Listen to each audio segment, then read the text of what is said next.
Hola, saludos y bienvenidos nuevamente. Tras su batalla en la antigua Cádiz contra el reino tiránico de Gerión, las fuerzas encubiertas de Hércules emprenden nuevamente su viaje hacia el sur, en búsqueda de un santuario de arcaicos seres mágicos que poseen los secretos de los descendientes de la Atlántida. Pero antes de llegar a aquel reino cargado de las más increíbles maravillas, Hércules deberá enfrentar un gran desafío en las tierras cercanas al desierto del Sahara, donde los intrusos que buscan los secretos de los hijos de Poseidón son severamente castigados. ¿Qué dice la historia antigua sobre esta región de hace miles de años en el pasado? ¿Qué evidencias pueden ser aún halladas que nos muestren indicios de aquel reino mágico custodiado por temibles seres escondidos en las milenarias tierras del Sahara? Sean todos bienvenidos y aquí comenzamos.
El mito de los 12 trabajos de Hércules nos cuenta que en su trabajo número 11, el héroe debe dirigirse a un lugar sagrado y oculto en las tierras al oeste del mundo conocido, para ingresar en el jardín de las Hespérides y robar las manzanas doradas de la inmortalidad.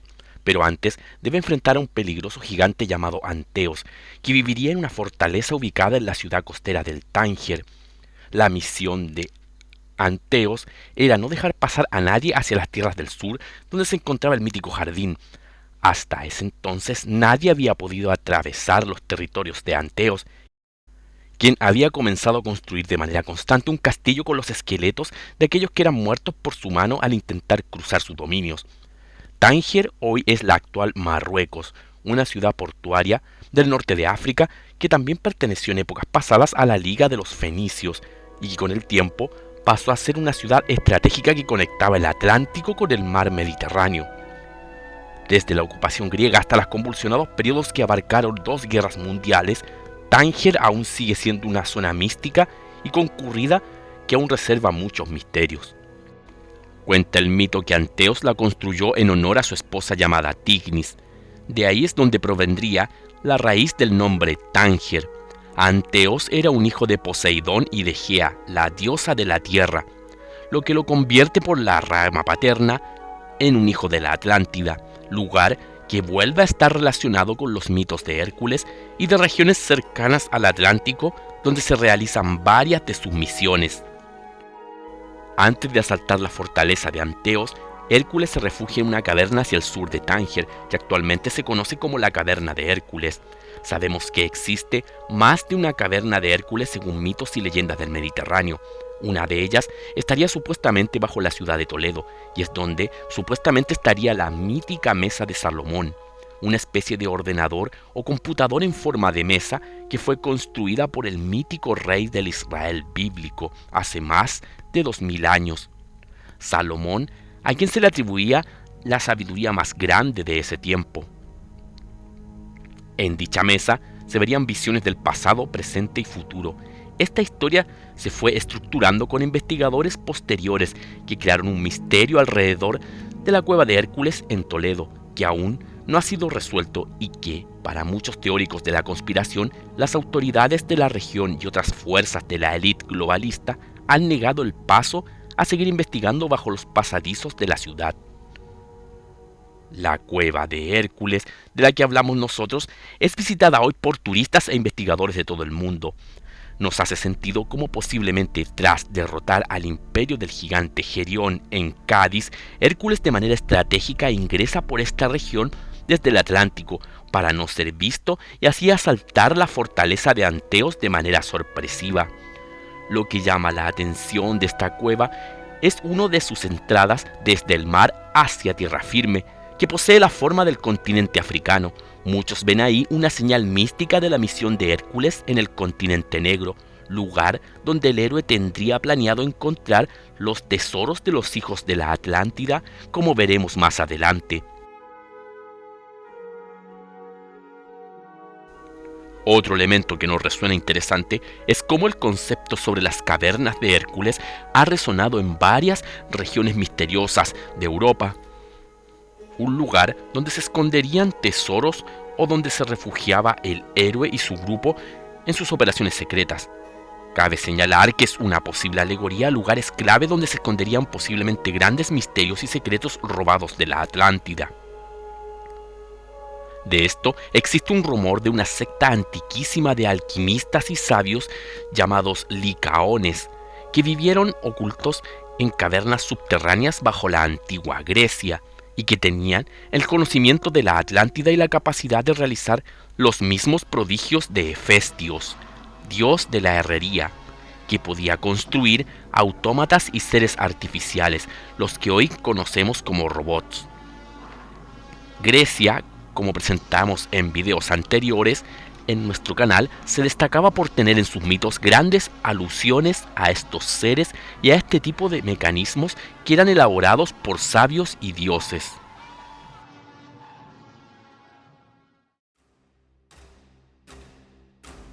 Una vez llegado el momento, se produce el combate que se torna feroz y dura varios días.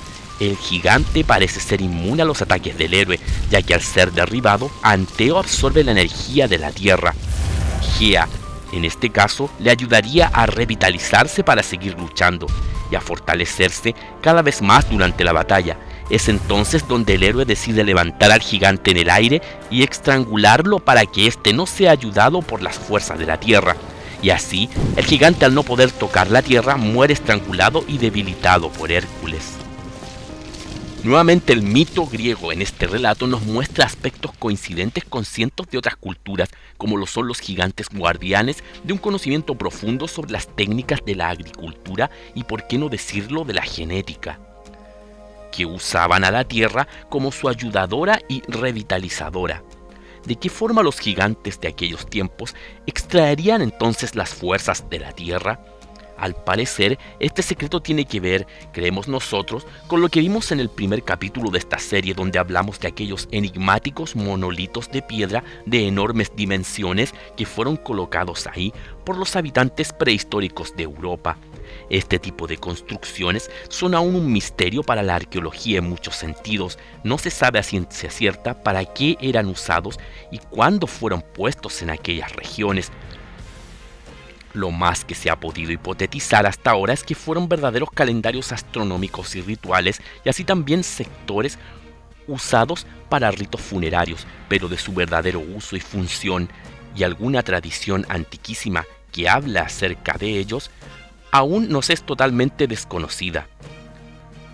Todo lo que podemos extraer de las culturas primitivas de Europa hasta donde se tienen registro coinciden también en lo mismo, de aquellos gigantes que construyeron, trasladaron y edificaron aquellos monolitos con el fin de extraer y utilizar las energías de la tierra y de los dioses. Al morir, Anteo es sepultado por su esposa Tignis y sus seguidores en una colina en un sector cercano al Tánger de Marruecos, un lugar del cual no se tiene certeza sobre su ubicación. Esta colina o montículo se distinguiría de las demás por tener forma de un gran gigante recostado.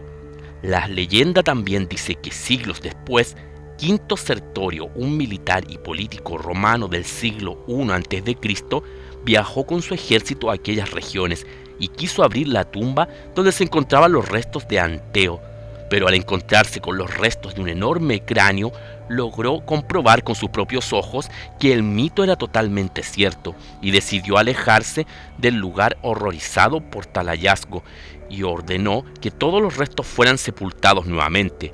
No sabemos qué tan cierto podría ser esta historia, pero como sabemos, a lo largo de la historia son centenares de casos de restos de gigantes o supuestos gigantes hallados por todas partes del mundo. Algunos en la antigüedad fueron confundidos con huesos de mamíferos y reptiles prehistóricos, pero eso no quita que sí hubo registros de estas inmensas osamentas humanas, muchas de ellas ocultadas por la versión oficial para sostener la tesis evolucionista de que solo hubo una raza homínida que evolucionó hasta convertirse en nuestra humanidad actual.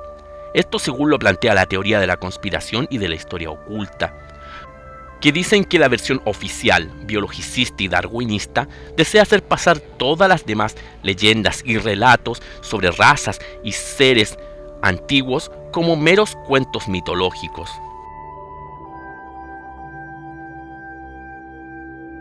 Cabe señalar lo interesante que resulta que en todos los cuentos, relatos e historias de Europa y Occidente, los gigantes estén siempre asociados a la agricultura y la ganadería, que sean portadores de conocimientos metalúrgicos y sobre todo conocimientos agrícolas. ¿Cuál es el origen de esta asociación? Recordemos que los trabajos de Hércules con frecuencia terminan en invasiones a pueblos habitados por gigantes guardianes que poseían conocimientos muy avanzados para la época, que se establecieron todos aquellos en la costa del Atlántico, mirando hacia aquel mítico continente perdido, del cual cuentan los relatos de Platón, que un día se hundió en el océano. Lo que resulta curioso es cómo la mayoría de los monolitos en Europa están mirando hacia el Atlántico en dirección a donde se encontraría la mítica isla perdida de la Atlántida. ¿Fueron los sobrevivientes de la Atlántida los que construyeron estas edificaciones una vez asentados en las costas de Europa? Esta es precisamente la afirmación que los investigadores de la historia oculta como Louis Charpentier y Juan Atienza han sostenido en sus viajes e investigaciones, y nos parece una hipótesis que más sentido hace a nuestra teoría de los sobrevivientes de la Atlántida y de aquellos imperios antiguos que fueron en su búsqueda, buscando sus tesoros y conocimientos.